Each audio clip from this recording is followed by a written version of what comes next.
네, 오늘은 사랑이라는 말씀을 함께 전하고자 합니다.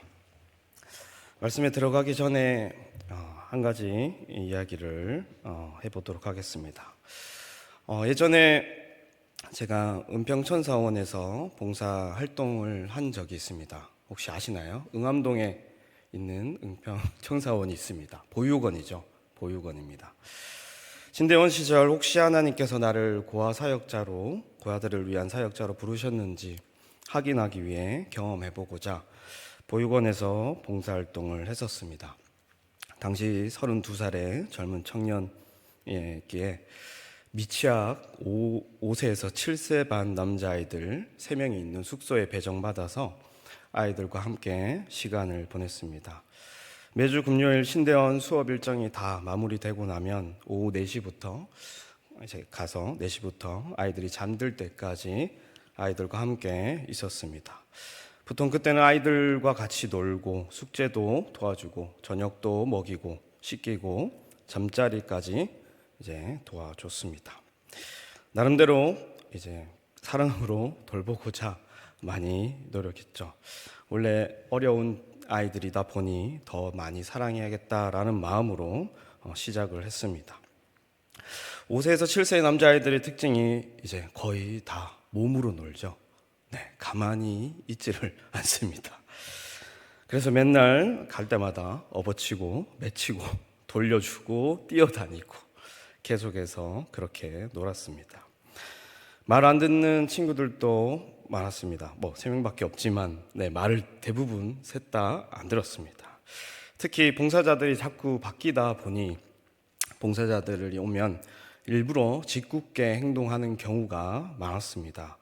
봉사자들에게 반말을 하기도 하고 화를 내기도 하고 때리기도 하고 놀리기도 했습니다. 저도 똑같이 당했죠. 정말 말을 안 들을 때는 혼을 내주고 싶었습니다. 이 32살에 5살짜리, 7살짜리한테 반말을 들으니 기분이 썩 좋진 않았죠. 그래서 혼내고 싶은 마음도 컸지만 혹시나 아이들이 상처를 받을까봐 아직 관계가 형성되지 않았는데 함부로 강하게 얘기하면 그 마음문을 쉽게 열지 않고 받아들이지 않을까봐 또 그 안에 더 큰 상처가 계속 있을까봐 함부로 훈육할 수가 없었습니다. 계속 참고 넘어갔습니다. 그런데 어느 날은 이제 3명을 모욕시키는데 모욕을 다 시켰어요. 셋 다 모욕을 다 시키고 이제 닦으려고 하는 찰나에 수건으로 몸을 닦으려고 하는 찰나에 한 명이 소변을 누는 겁니다. 욕실에서. 한 명이 소변을 누는 것까지는 괜찮았어요. 왜냐면 물을 뿌려서 그냥 씻기면 되니까. 근데 중요한 게 소변을 놓는데 거기에 엎드리더라고요. 온몸으로 그 바닥을 이렇게 비볐습니다. 오줌 눈 자리에다가. 이 순간 뭔가 싶었고 살짝 화가 났지만 그래도 다시 씻기면 되겠지라고 싶어가지고 그만 장난치고 이제 씻자라고 하면서 몸을 씻겼어요. 몸을 다 씻기고 났는데 근데 3명이라고 했죠. 이제 다 씻기고 나서 이제 또 닦으려고 하는데 다른 아이가 한 명이 똑같이 행동한 겁니다. 또 오줌을 싸서 바닥을 그냥 이렇게 몸을 비비는 거예요. 일부러 그런 거죠. 애들이 자기 재미있으라고 한 것도 있지만 일부러 골리고 놀려주려고 그렇게 장난을 쳤습니다. 일부러 저보고 보라고 힘들게 그렇게 한 거죠. 그때는 정말 머리 끝까지 화가 났습니다. 혼내고 싶은데 정말로 혼내고 싶은데 소리까지 지르고 싶었는데 그만큼 힘들었었죠. 그러나 소리 지르지는 않았습니다. 그런데 어느 날 그렇게 지내다가 한 녀석이 저한테 별명을 붙여줬습니다. 원래도 선생님이라는 말을 잘 안 썼어요. 야, 놀자 이렇게 항상 말했어요. 근데 어느 날 별명을 부르더라고요. 그 별명이 뭐냐 하면 돼지고기입니다. 돼지고기. 생뚱맞죠? 당시 저는 지금보다 더 말랐었어요. 더 말랐었고 아무리 봐도 돼지고기와 같은 그런 모습은 없었는데 이상한 건 그냥 돼지라고 보통 많이 부르니까 놀릴 때 근데 돼지고기라고 부르는 거예요. 그래서 왜 돼지고기라 부르는지 의아했지만 그냥 넘어갔고 그날부터 저는 돼지고기가 되었습니다. 매번 돼지고기 왔어? 이제 돼지고기야 나 잡아봐라 얘기하기도 하고 돼지고기야 놀자 이렇게 말하더라고요. 기분이 그때도 더 좋지 않았습니다. 그러다가 어느 날 궁금해서 왜 그런 별명을 붙였는가 궁금해서 물어봤습니다. 왜 선생님이 돼지고기냐라고 물어봤죠. 근데 애들 답을 안 하더라고요.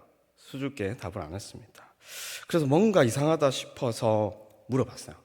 그때 번뜩 떠오른 생각이 있어서 혹시 제일 좋아하는 음식이 뭐냐라고 물어봤습니다. 그때 아이가 수줍게 돼지고기라고 했습니다. 다시 신대원 기숙사로 돌아오는 길에 이제 생각이 정리가 되었죠. 이 친구가 이제 나에게 마음의 문을 열었구나라는 생각을 하게 됐습니다. 물론 돌아보면 그 친구가 가장 짓궂은 장난을 치기도 했고 어쩌면 놀라거나 무서울 때는 또 울면서 달려오기도 했습니다. 그래서 보니까 어느 순간 마음을 열었고 저에게 그 별명을 붙여줬구나라는 걸 알게 됐습니다. 그래서 그냥 그때부터 저는 저를 돼지고기라고 불러도 상관없었습니다. 그 마음을 이해했으니까 그 아이가 이제 서로 교감하면서 사랑하고자 함께 나아가고자 하는 마음의 문을 열었다는 걸 그때 알았기에 이제 그 친구에겐 돼지고기가 되기로 했죠. 이 이야기를 한 이유는 이 스토리 안에서 사람의 중요한 본성이 존재한다라는 것을 말하고 싶었습니다. 이 전제를 가지고 서로 나누는 것이 또한 쉽지 않다라는 것을 이 예시를 통해서 함께 얘기하고자 합니다. 또 이 전제가 비틀어져서 서로 그것을 풍성히 나누지 못하는 경우가 많다라는 것을 이야기하고자 합니다. 이 전제가 뭘까요? 오늘 제목이죠. 사랑입니다. 사람은 사랑받고 주기를 원하는 본성을 가지고 있다라는 것을 이야기를 통해서 생각해 볼 수가 있습니다.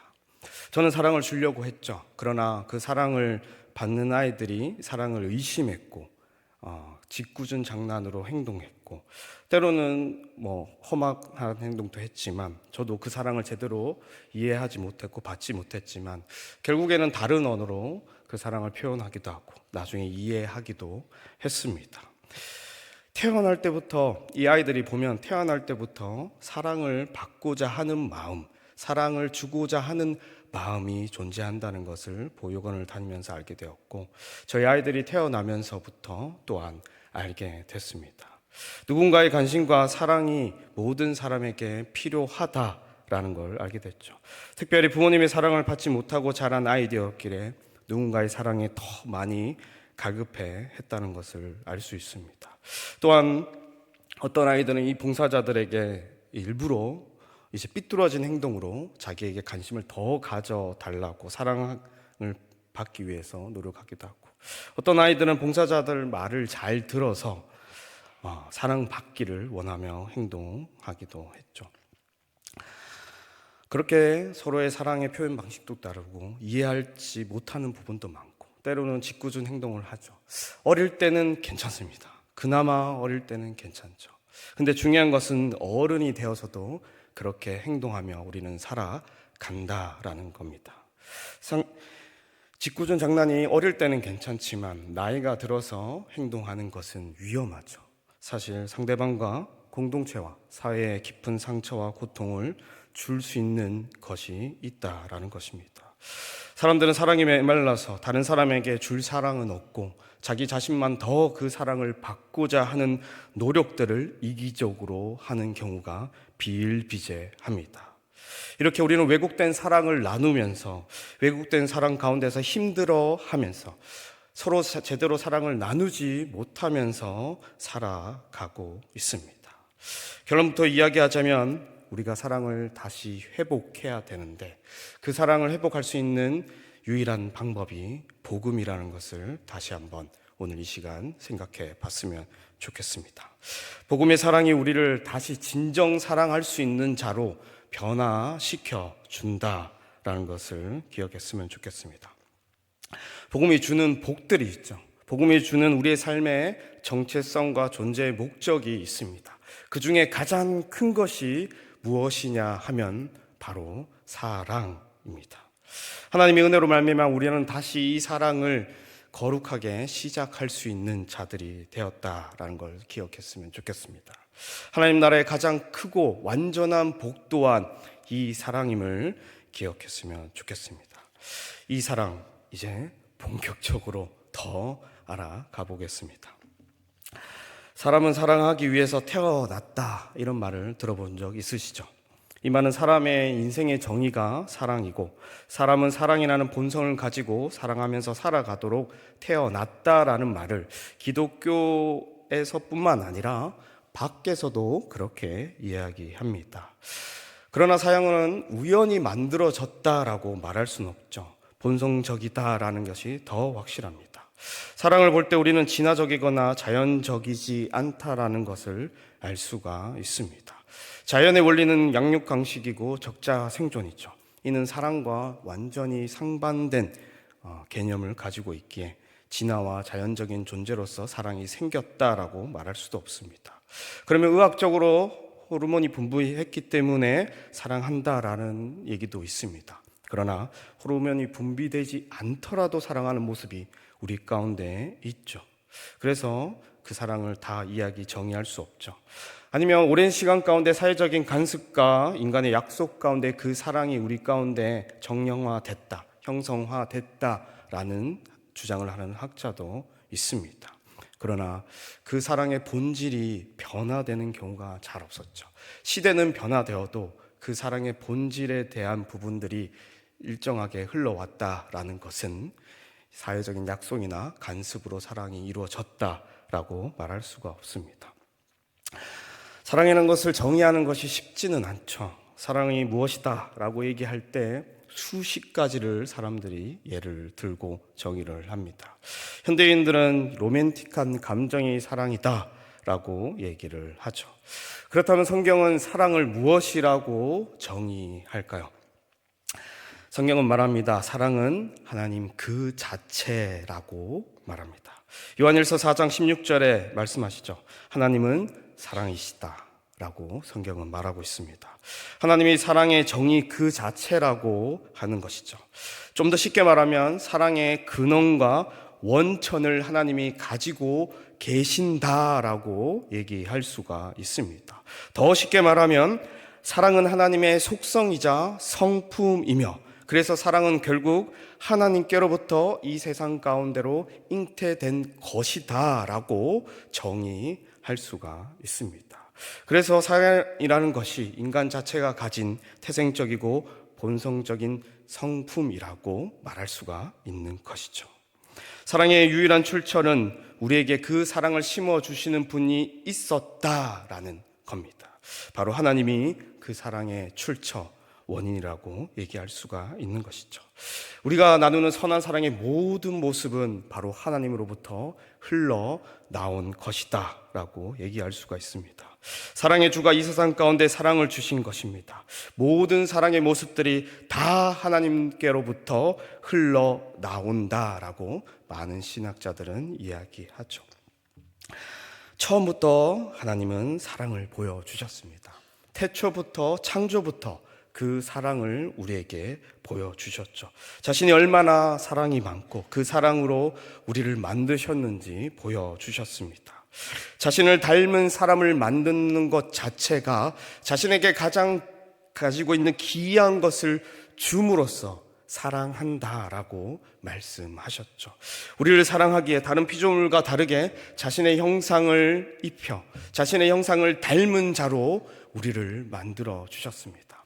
원래 가장 소중한 것을 내어줄 때, 가장 중요한 것을, 가장 좋은 것을 내어줄 때 우리는 사랑을 받는다라고 표현하죠. 그렇게 우리는 자신의 형상을 주신 그 하나님으로 말미암아 태초부터, 창조 때부터 우리는 사랑을 받으며 태어난 자들입니다. 그리고 이 세상을 또한 잘 살아갈 수 있도록 우리에게 맞는 환경까지 철저하게 만들어 주신 사랑이 있죠. 하나님은 그것뿐만 아니라 사람이 서로 간의 사랑을 나눌 수 있도록 더 사람을 만들어 주셨습니다. 아담과 하와를 만드시며 서로 사랑할 수 있도록 해주셨죠. 이것은 하나님과 교제하며 사랑을 나눌 뿐만 아니라 그 존재가 형상을 입어서 사랑을 입은 존재일 뿐만 아니라 이제는 같은 대상들과 함께 그 사랑의 풍성함을 느낄 수 있도록 아담과 하와를 만드셨습니다. 그래서 인류의 첫 대화가, 첫 말이 사랑 고백이죠. 내 뼈 중에 뼈요, 살 중에 살이로다. 사랑의 고백을 나누면서 시작한 겁니다. 사랑으로 만드셨고, 사랑으로 형상을 주셨고, 사랑할 수 있는 사람과 함께 살아갈 수 있는 세상을 우리에게 주신 것입니다. 이처럼 처음부터 하나님은 우리를 사랑하셨고, 그 사랑을 보여주셨고, 그 사랑을 누릴 수 있었습니다. 또한 하나님은 사람에게 창조보다 더 크신 사랑을 보여주셨죠. 바로 그리스도를 내어주심으로 말미암아 우리에게 그분의 사랑이 얼마나 큰지 그 사랑을 직접 목도하며 경험할 수 있도록 해주셨습니다. 자신의 형상을 선물로 준 것도 크신 사랑의 모습입니다. 그러나 자기 자신이자 자신의 아들인 예수 그리스도를 내어주심으로 그에게 고통을, 형벌의 대신을 겪게 하심으로 말미암아 우리를 건지신 그 사랑은 창조의 사랑을 넘어서는 사랑을 보여주신 것입니다. 우리에게 얼마나 더 사랑하는지, 얼마나 극진히 우리를 사랑하시는지 십자가를 통해서 더 보여주셨죠. 그 원대한 사랑을 보여주셨습니다. 원수와 같은 우리, 죄인이었던 우리에게 자신의 가장 소중하며 자신이 함께 고통을 겪으며 우리에게 사랑한다 말씀하시며 십자가에 예수 그리스도를 내어주셨습니다. 실로 계산할 수 없는 사랑이죠. 가장 중요한 것을, 가장 소중한 것을 자기 자신을 내어주신 그 사랑이기에 좋은 형상을 입은 것보다도 더 큰 사랑을 십자가의 사랑으로 보여주셨습니다. 오늘 본문의 말씀도 바울이 이 사랑을 깨닫기를 바라며 기도하는 본문의 말씀으로 주신 것입니다. 교인들에게 얘기한 것이죠. 하나님의 사랑을 알기를 바라며 이야기한 것입니다. 기도한 것이죠. 그리스도를 통하여 하나님의 사랑을 알고 이 사랑으로 충만하여 완전한 삶을 살아가기를 바라며 기도했습니다. 교회가 충만해지는 것이 바로 그리스도의 사랑으로 말미암아 될 수 있다. 그의 사랑으로 말미암아 서로 사랑함으로 그 완전하고 충만한 삶을 살기를 바라며 기도한 본문이 오늘의 본문입니다. 처음부터 우리를 사랑하셨고 이제 하나님은 그 사랑으로 우리를 다르게 살아가게 하시는데 바울이 이를 짚어주고 있는 것입니다. 바울이 에베소 교회를 위해서 기도했죠. 14절 15절에 아주 간절히 기도했습니다. 교회를 위해서 하늘과 땅의 모든 신자들의 아버지 되신 하나님, 능력의 하나님께 간절히 무릎 꿇고 기도한다고 했습니다. 그 기도의 내용이 16절 17절의 내용인데요. 일단 먼저 사랑의 얘기가 나오진 않습니다. 근데 먼저 기도한 내용이 뭐냐면 두 가지가 성령으로 말미암아 교회의 속사람을 강건하게 해달라고 기도했고 17절에는 믿음으로 말미암아 그리스도께서 교회에 내주하시기를 바라며 기도했습니다. 이 말뜻이 자칫 사랑과 연관 없는 것처럼 보이지만 결국 사랑을 향하여 기도하고 있는 모습임을 생각해 볼 수가 있습니다. 첫 번째로 속사람이 강건해진다라는 말 자체는 하나님의 뜻에 따라 살기 위하여 강건한 마음이 우리 가운데 필요하다. 날마다 새 사람을 입으며 그 마음으로 살아가는 자가 되어야 된다고 강구하며 기도한 것입니다. 두 번째로 그리스도의 내주하심이 필요한 이유는 그리스도께서 전인격적으로 우리 가운데 계시며 우리를 주관하여 주시며 우리의 삶의 방향을 이끌어 가시고 우리에게 능력을 더하여 주시기는 바람으로 그 기도를 한 것인데 이것이 결국 지향하는 바가 무엇이냐 하면 17절 마지막에 있는 내용입니다. 사랑의 뿌리가 박힌 삶, 그 삶을 살아갈 수 있도록 두 가지 기도를 먼저 한 것이죠. 왜냐?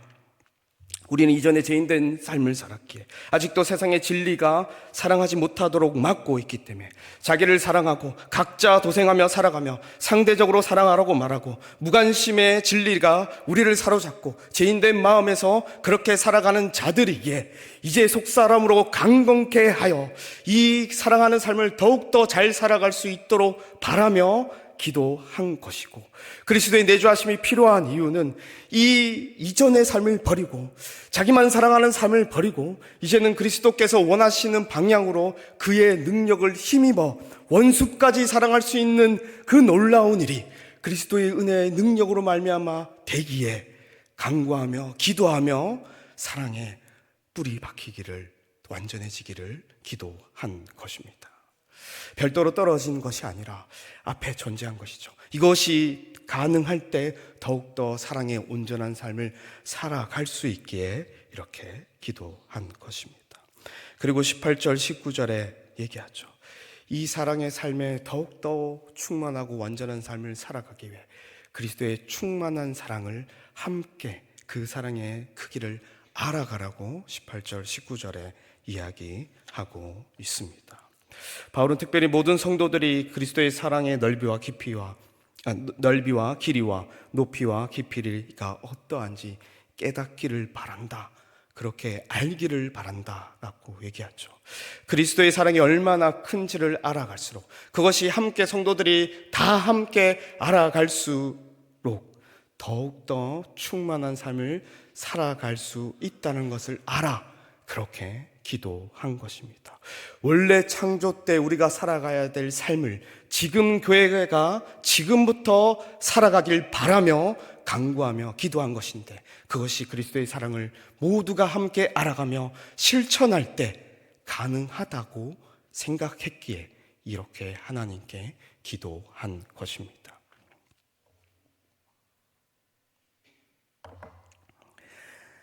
존 스톤도 목사님은 이렇게 말씀하셨습니다. 그리스도의 사랑의 크기를 이렇게 비유하셨죠. 그리스도의 사랑은 모든 인류를 충분히 포괄할 만큼 넓고 충분히 영원토록 지속될 만큼 길고 가장 타락한 죄인에게도 충분히 이를 만큼 깊고 그를 하늘로 충분히 높일 만큼 높다라고 얘기한 것입니다. 그리스도의 사랑이 단순히 진리의 차원에서 이해하는 차원이 아니라 이 진리로부터 이해하면서도 이 사랑의 그 깊이가 어떠한지 직접적으로 더 우리가 알기를 바라며 이야기한 것입니다. 우리는 이 사랑의 크기를 알아가야 합니다. 이 사랑의 크기를 알면 알수록 우리의 존재된 삶을 제대로 살아갈 수 있고 정말 우리가 충만해진 삶을 살아갈 수 있게 바울이 이렇게 얘기했고 존 스토드 목사님은 이렇게 풍성하게 해석한 것입니다. 혹하는 목사님도 이렇게 표현했죠. 이 사랑의 크기를 좀 더 현실적으로 눈에 보일 수 있도록 공감적으로 알 수 있도록 이렇게 예화를 드셨습니다. 실제 예화요. 한 안수 집사님이 아들을 데리고 그리스도의 사랑을 보여주기 위해 어디로 갔을까요? 산 꼭대기로 올라갔습니다. 산 꼭대기로 아들을 데리고 올라가서 이야기했죠. 아들아, 높은 산에 올라갔겠죠. 아들아, 이 모든 세상을 보아라. 이 모든 세상의 크기만큼 그리스도께서 너를 사랑하신단다. 이렇게 얘기한 겁니다. 그 사랑이 얼마나 큰지 보여주고 싶었던 거죠. 그 사랑의 넓이와 길이와 깊이와 높이를 직접 경험케 해주고자 그렇게 데리고 가서 이야기했던 겁니다. 근데 더 놀라운 건 아들의 고백이에요. 아들이 뭐라고 했을까요? 그러면 제가 그 사랑의 중심에 서 있네요. 이 모든 세상 가운데 그 세상의 크기만큼 되는 그 사랑 가운데 그 중심에 자기가 있다라는 것을 직접 경험하며 그 사랑의 감사의 표현을 했던 것입니다. 우리는 그 십자가의 사랑을 다 알 수가 없죠. 하지만 깨달아 갈 수가 있습니다. 성경에서 십자가의 사랑을 가장 크게 경험한 자들의 고백이 있습니다. 어떤 고백을 할까요? 성경에 난제처럼 던져준 구절이 있습니다. 이것 때문에 교단이 나눠질 정도의 난제의 구절이죠. 뭘까요? 에베소서에서 나오지만 창세전부터 우리를 사랑하사 우리를 택하셔서 자녀 삼으셨다라는 말입니다. 우리가 존재하기 전부터 그리스도 안에서 우리를 구원하시기로 작정하셔서 우리를 사랑하여 주심으로 선택하셨다라는 말을 에베소서 앞부분에서도 하고 있죠. 이 말의 의미, 교리에도 중요하겠지만 그 교리보다 이 말을 고백할 수 있는 그 상황을 잘 살펴봤으면 좋겠습니다. 성경의 전체적인 스토리 안에서 이 고백이 언제부터 시작됐을까요? 이 고백이 교회 가운데, 아니 믿는 자들에게, 하나님의 백성에게 언제부터 시작되었을까요? 예수 그리스도가 오셔서 십자가의 죽으심으로 말미암아 교회가 탄생되어 그 교인들이 고백한 말입니다. 구약에서는 이런 고백이 나오지 않아요. 물론 하나님이 모든 것을 창조하셨고 나를 지으셨다, 이런 고백은 있지만 창조에서부터 나를 택하셔서 그리스도의 사랑 가운데 두심으로 나를 자녀 삼으셨다라는 말은 신약에 처음 나오며 예수 그리스도가 죽고 난 다음에 그 사랑의 깊이를 경험한 자들이 하나님 앞에 올려드리는 고백으로서 말한 것입니다. 구약보다 신약의 백성이 더 큰 사랑을 경험했기에 이 고백을 한 것이죠. 조금 더 쉽게 말해 보겠습니다. 여러분, 사랑의 고백을 할 때 연인 가운데도 좋고요. 무슨 말을 합니까? 다 줄 거야. 아닌가요? 내가 다 줄게. 이런 얘기를 하죠. 하나님은 처음에 그 고백을 하셨습니다. 다 주셨습니다. 창조 때 우리에게 다 주셨죠. 다 주셨습니다. 모든 것을 다 주시며 우리에게 고백하셨죠. 근데 그 고백보다 더 큰 고백이 있어요. 우리가 진실되게 사랑하는 사람한테 그 너머의 고백을 할 때가 있습니다. 이런 고백을 혹시 해보셨는지 잘 모르겠지만 뭘까요? 나는 네가 태어나기 전부터 너를 사랑했다. 이런 고백 혹시 해보신 적 있나요? 네. 너무 사랑했을 때, 그 존재가 있기 전부터, 그 존재를 사랑한다고 말하는 게 이 사랑의 극치를 경험했을 때 하는 말이죠. 그 사랑을 경험한 자들이 말할 수 있는 사랑의 답장, 감사의 고백인 것입니다. 나를 얼마나 사랑하셨기에, 나의 존재부터 그렇게 사랑하셨기에 그 십자가에 예수 그리스도를 내어주셨다는 것을 알므로 말미암아 그 사랑에 감사하여 어떻게 이해할 수도 없는 이 고백 가운데 고백한 것입니다. 이해할 수도 없고 그 깊이를 가늠할 수도 없고, 그래야 그 존재, 내가 있기 전부터 나를 사랑하셨구나.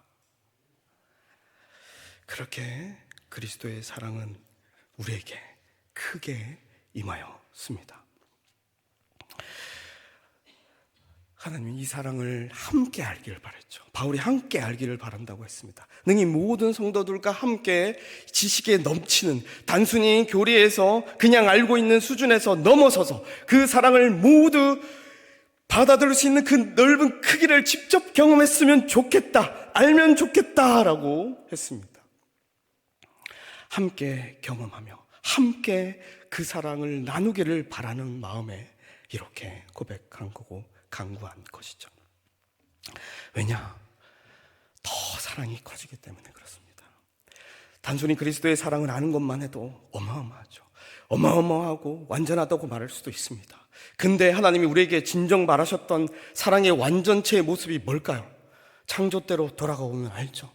하나님은 우리를 사랑한다고 말씀하시며 우리와 사랑을 나누기를 바라신 것뿐만 아니라 사람 간에 서로 사랑하기를 바라시는 삶을 살면서 사랑에 충만한 완전함을 살기를 바라셨죠. 그래서 그 삶을 지금부터 교회에게 살기를 바라며 그리스도의 사랑을 알아 함께 그 사랑을 경험하며 충만한 삶으로 나아가기를 바라서 이야기하신 겁니다. 바울이 이를 알고 이 진리를 알고 이렇게 간구한 것이죠. 하나님의 사랑도 너무 크지만 성도 간의 사랑이 그리스도 안에서 더욱더 풍성하게 이루어질 때 우리의 삶은 충만해질 겁니다. 아주 충만한 삶을 살게 될 것입니다. 우리의 본질의 삶을 살게 될 것이죠. 조나단 에드워즈 목사님이 설교한 부분이 있는데 사랑의 나라라는 설교가 있습니다. 역대 설교죠. 뭐냐 하면 이 세상에 모든 것이 사라질지라도 오직 사랑만이 남을 것이다. 천국은 오직 사랑만이 가득한 곳이 될 것이다 라고 고린도전서 13장 3절의 내용으로 설교하셨습니다. 천국의 삶이 무엇이냐? 천국의 삶을 잘 모르지만 이 말씀을 비추어 봤을 때 목사님이 얘기하신 것이죠. 하나님의 사랑은 태양과도 같다고 했습니다. 끊어지지 아니하며 영원하며 그 뜨거움과 그 강렬함이 너무나 크게 천국과 하나님 나라에서는 그 사랑의 빛을 누구도 소외 없이 모두가 그 큰 사랑을 받게 끊임없이 영원히 받게 될 것이다 라고 이야기합니다. 그 뜨거운 사랑에 차마 눈을 뜰 수 없을 정도로 사랑이 충만할 것이다 라고 이야기하죠. 그리고 그 안에 상급을 얘기하는데 무슨 상급을 얘기하지 않습니까? 더 많이 사랑한 사람이 누구에게 가까워진다고 하느냐면 그 사랑에 하나님께 가까워져서 어떻게 된다고 하냐면 그 사랑의 빛을 받아 그 빛을 충만히 받아 가까이 가면 가까이 갈수록 더 많이 받겠죠. 이 빛을 충만히 받아 그 빛을 또 다른 하나님의 백성과 그 자녀들에게 비춰줄 것이다 라고 얘기한 겁니다. 이 말은 즉슨 뭐냐면 그 빛의 양에는 아무도 받는 양에는 차이가 없다라는 겁니다. 하나님께서 비춰주시는 그 빛을 그 사람을 통해서 반사시켜 다시 다른 지체들에게 멀리 있는 지체들에게 또 보내준다는 겁니다. 모든 양이 동일하게 모든 사람에게 부여되지만 이 땅에서 더욱더 사랑한 삶을 사는 성도는 그 강렬한 빛을 보기에 그 영광스러움을 목도하며 살아가며 그 사랑의 빛을 또한 다른 성도들에게 비춰줘서 결국 사랑이 충만한 그 나라의 삶을 영원히 살아가게 될 것이다 라고 이야기합니다. 창조 때의 모습과 같죠. 예수 그리스도의 사랑으로 이 사랑이 표현되었고 나중에 우리가 실제로 살아가야 될 삶 또한 이렇게 정의된 것입니다. 충만한 삶을 살아가기 위해서는 사랑해야 합니다. 복음으로 말미암아 사랑할 때 우리는 우리의 존재됨과 충만한 삶을 진정 살아갈 수가 있을 겁니다. 적용을 해보자면 우리의 삶의 충만이 무엇인지 제대로 알고 살아갔으면 좋겠습니다. 작은 교회라도 진리 안에서 이 하나님의 사랑, 그리스도의 사랑의 복음이 충만하여 사랑이 가득하다면 하나님의 모든 충만한 것으로 충만케 된 교회가 될 것입니다. 말씀이 좋고 큰 교회라도 말씀이 좋고 기도가 뜨거워도 만약 사랑이 없다면 그 교회는 하나님의 충만함을 제대로 경험하지 못한 교회가 될 것입니다. 그리스도의 사랑을 알 수 없는 교회가 된다라는 것입니다. 자기 자신만 믿고 자기 자신만 구원받는 교회로 각자 개인으로 끝날 것이고 그 존재된 삶은 단 한 번도 살아보지 못하고 천국까지 갈 수도 있겠죠. 가서 뭐라고 얘기할까요? 한 번도 그런 삶을 살아본 적이 없습니다. 그 충만한 삶을 경험해 본 적이 없습니다. 못 살았습니다 라고 얘기할 수밖에 없겠죠. 우리는 교회의 충만과 영광을 잘 알고 살아가야 합니다. 20절에 우리 가운데 역사하시는 능력대로 우리가 구하거나 생각하는 모든 것에 더 넘치도록 능히 하실 이에게 바울이 마지막 기도하죠. 그 기도의 내용이 무엇일까요? 앞의 내용이겠죠. 문맥적으로 그리스도의 사랑이 더욱더 교회 가운데 충만하기를 바라며 우리에게 능히 행하실 그 하나님께 간구하며 기도한 것입니다. 무엇을 바라보고 무엇을 위해 살아야 될지, 무엇을 기도할지 오늘 바울이 이야기한 것입니다. 우리가 바라는 삶이 무엇인지, 그 복의 실체가 지금부터 무엇인지 알고 나아갔으면 좋겠습니다. 단순히 이 땅에서 잘 먹고 잘 사는 것으로 하나님의 사랑을 경험하고 살아가며 이해하고 기도하고 있다면 우리는 하나님의 사랑을 왜곡하고 있거나 축소하고 있거나 우리는 본질의 삶을 제대로 살아가지 못한 채 이방인의 삶을 살아가고 있을 수도 있습니다. 하나님의 충만의 핵심이 사랑에 있음을 기억했으면 좋겠습니다. 내가 잘 먹고 잘 사는 것이 충만한 삶이 아닙니다. 육적인 충만함은 있겠죠. 욕구의 충만함은 있겠죠. 그러나 본질, 우리가 가질 본성, 우리가 가질 삶의 정체성의 충만함은 결코 누리지 못할 것입니다. 천국의 삶을 지금부터 살아갔으면 좋겠습니다. 사랑하며 충만한 삶을 살아갔으면 좋겠습니다. 그 사랑 쉽지 않죠. 아까 우리 고아 애들을 사랑하는 마음으로 갔지만 이 사랑하는 게 쉽지가 않았습니다. 야야야야 이러는데 이 조그만 애들이 야야 버릇없이 야야야 이러는데 짓궂은 장난 또 치는데 화가 날 때도 많고 참지 못할 때도 많고 사랑하기 쉽지가 않죠. 그래도 아이들이니까 좀 참아줄 수 있지만 어른들 간에 관계가 힘들어졌고 서로 간에 미워하고 서로 간에 험한 말들을 나눴고 서로 간에 상처를 준 사이라면 더 이해하기 힘들고 더 사랑하기 힘들겠죠. 그러나 사랑하려고 하는 그 노력을 포기하는 순간 여러분의 복음의 정체성을 포기하는 것입니다. 충만한 삶을 살기를 포기하며 살아가는 것입니다. 대충 살아가도 되겠죠. 대충 살다가 가도 천국 갈 수도 있습니다. 하나님이 그래도 은혜 주셔서. 그러나 그리스도인으로 살아가야 합니다. 그리스도인에게 주신 충만한 삶을 사랑으로 말미암아 살아가야 합니다.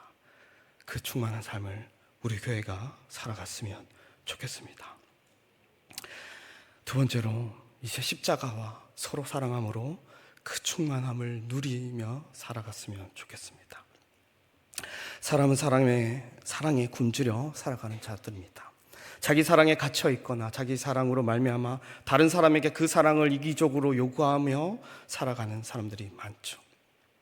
세상 사람들도 한편에서는 최고의 가치로 사랑을 이야기합니다. 세상이 충족해 하는 사랑의 방식으로 자기를 채우려고 하지만 이는 영원하지도 무한하지도 불변하지도 않기에 온전하지도 않기에 그 사랑에 말미암아 그 사랑으로 잘못된 사랑으로 말미암아 비틀어지거나 고통받거나 힘들어하거나 외로워할 수밖에 없습니다. 애초부터 충만한 사랑으로 우리 자체가 스스로 나아갈 수가 없습니다. 이 사랑의 충만함으로 가는 유일한 길은 하나님으로부터 주어져야 합니다. 그리스도의 사랑을 알 때 우리 존재가 다시 사랑할 수 있는 자로 변하게 될 것이고 그 그리스도의 사랑을 알아가면 알아갈수록 우리는 더욱더 사랑하며 나아갈 수가 있게 될 것입니다. 바울이 기도했죠. 더욱더 하나님 그리스도의 사랑의 넓이와 길이와 깊이와 높이를 알아가게 해달라고 깨달은 기도 전제 자체가 뭐냐 하면 아직도 그 사랑을 잘 알지 못한다라는 겁니다. 이 말은 즉슨 뭐냐 하면 우리가 믿을 때부터 그 사랑의 충만한 이해와 그 경험으로 살아가는 자들이 아니라는 것을 전제하고 있는 것이죠. 그래서 기도하고 간구하며 노력하며 말씀 안에서 진리 안에서 더욱더 풍성해지기를 바라는 것입니다. 그냥 되는 것이 아니라는 얘기입니다. 그리스도의 복음을 믿음으로 말미암아 구원받은 자가 되었다고 해서 그 사랑을 다 아는 것이 아니라는 겁니다. 함께 알아가야겠죠. 그리스도의 진리의 사랑에 더욱더 풍성함의 그 말씀의 진리 안에서 젖어들며 찾아가며 그 사랑의 깊이를 높이를 넓이를 길이를 더 알아가는 노력들이 우리 가운데 있어야 되고 또한 그 사랑을 서로 주고받으며 그리스도의 사랑이 얼마나 얼마나 크신지 직접 경험하며 살아갈 때 충만한 삶으로 갈 수 있다라는 것입니다. 노력하시기 바랍니다. 함께 노력했으면 좋겠습니다. 교회가 함께 노력했으면 좋겠습니다. 공동체가 함께 노력했으면 좋겠습니다. 하나님이 주신 십자가의 사랑의 빛 가운데로 더 가까이 가시기 바랍니다. 더 가까이 가면 갈수록 더 많은 빛으로 말미암아 더욱더 그 영광을 볼 것이고, 그 빛을 받아 우리가 할 수 없던 그 사랑의 빛을 또한 다른 이에게 비춰줄 수 있을 것이고, 또한 서로 비춰줌으로, 그 사랑의 빛을 서로 비춰줌으로 우리가 충만하게 될 것입니다. 그런 삶을 살아가는 우리 교회 되길 축복합니다. 말씀을 맺습니다. 복음을 믿을 때 우리의 삶은 하나님이 창조 때부터 영혼까지 우리에게 큰 사랑의 삶을 주시려고 했다라는 그 존재됨과 방향성을 기억했으면 좋겠습니다. 사랑을 받았고 그 사랑을 하며 살아가는 자들이 우리라는 것을 기억했으면 좋겠습니다. 이전에 죄인 되었을 때 우리가 나눈 사랑과 다른 사랑이라는 것을 기억해야 합니다. 나를 위한 사랑이 아니라, 세상적인 방식의 사랑이 아니라 가장 큰 사랑에 압도되어 다시 하나님을 사랑하고 내 이웃을 사랑하는 삶으로 돌아가야 할 것입니다. 그래서 그 계명을 가장 큰 계명으로 주신 것입니다. 그냥 순종하라고 주신 게 아니죠. 물론 순종해야 되지만 이 삶은 우리를 가장 충만하게 이끌어 갈 것입니다. 궁극적인 우리의 삶이자 복이 될 것입니다. 어떠한 복도 여러분에게 만족을 줄 수가 없을 겁니다. 사랑이 빠진 복은 아무런 만족을 줄 수가 없을 것입니다. 잠깐 채워질지 모르겠지만 곧 공허함에 허덕일 수밖에 없을 것입니다. 사랑으로 말미암아 그 충만한 삶을 살아가길 바랍니다. 하지만 사랑하는 것이 쉽지 않을 수가 있죠. 하지만 그 삶을 포기하지 마시고, 외면하지 마시고 그 본질을 끝까지 붙잡아 가시기 바랍니다. 그리스도의 사랑을 생각하며 서로 간에 더 애써서 사랑을 함으로 말미암아 우리 가운데 하나님이 주실 능력의 하나님이 우리에게 넘치도록 주실 그 사랑이 우리 가운데 가득하길 주님의 이름으로 축복합니다.